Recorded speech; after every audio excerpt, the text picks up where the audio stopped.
November 23rd Sunday அன்னைக்கு எடுத்த vlog இது. அந்த அன்னைக்கு காலையிலேருந்து ஈவினிங் வரைக்கும் நல்ல மழை, கிளைமேட் நல்லா இருந்தது.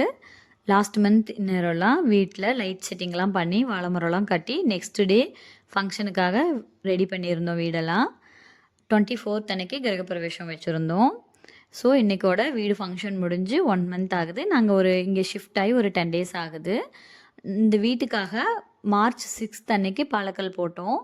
ஃபஸ்ட்லேருந்தே பிளான் போடும்போது இருந்தே இந்த வீட்டுக்கு நாங்கள் வர ஐடியா இல்லை. ரெண்டல் பர்பஸ்க்காக தான் நாங்கள் கன்ஸ்ட்ரக்ஷன் பண்ணுறதா ஸ்டார்ட் பண்ணி 1.5 month ஆயிருந்த ஸ்டேஜில் ஒரு நாள் டக்குன்னு வந்துட்டு எனக்கு நம்ம இங்கே வந்தால் நல்லாயிருக்கும் அப்படின்னு தோணுச்சு. அப்புறம் ஒரு 2 days நான் யோசிச்சுட்டு ஹஸ்பண்ட் கிட்டே கேட்டேன், நம்ம அங்கே ஷிஃப்ட் ஆகிக்கலாமா கம்ப்ளீட் ஆனதுக்கப்புறம் அப்படின்ட்டு. ஹஸ்பண்ட் வந்துட்டு உனக்கு ஓகேனா எனக்கு ஓகே தான், ஒன்றும் பிரச்சனை இல்லைன்ட்டாரு. அன்னையிலேருந்து இந்த வீடு வந்துட்டு எனக்கு எப்படி வேணுமோ எங்கெங்கெல்லாம் என்னோடய டேஸ்ட்டுக்கு கட்ட ஆரம்பிச்சிட்டோம். நாங்கள் ஆல்ரெடி இருந்தது ஓன் ஹவுஸ் தான். ஏன் அந்த வீட்டிலேருந்து இங்கே ஷிஃப்ட் ஆனோம் அப்படிங்கிறத நான் நெக்ஸ்ட் விலாகில் சொல்கிறேன்.